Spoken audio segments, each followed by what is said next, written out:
आता पाहूया देश आणि विदेशातल्या टॉप 9 बातम्या। अयोध्येतील राम मंदिराच्या प्राणप्रतिष्ठा सोहळ्याला 4ही शंकराचार्य उपस्थित राहणार, मात्र तिघांचा सोहळ्याला पाठिंबा।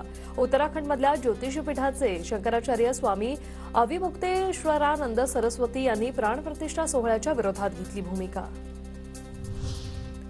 पाकिस्तानी अर्थव्यवस्था पुन्हा संकटात, आंतरराष्ट्रीय नाणेनिधीची पाकिस्तानला $3 बिलियन कर्ज स्वरूपात मदत। हाफिज सईदचा सहकारी 26/11 हल्ल्याचा सूत्रधार अब्दुल सलाम भुट्टावीचा मृत्यू।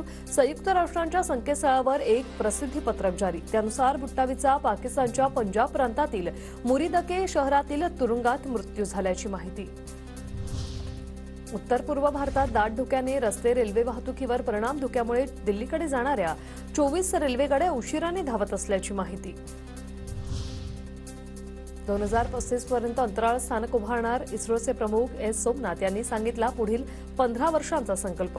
चंद्रयान 3च्या यशस्वीतेनंतर भारत आता अंतराळात अंतराळवीर पाठवण्याच्या तयारीत।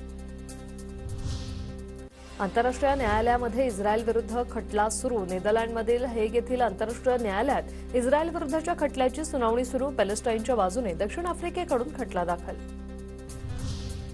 इजमा ट्रिपकडून मालदीवचे बुकिंग अनिश्चित काळासाठी रद्द। नेशन फर्स्ट बिझनेस लेटर इजमा ट्रिपचं प्रतिपादन।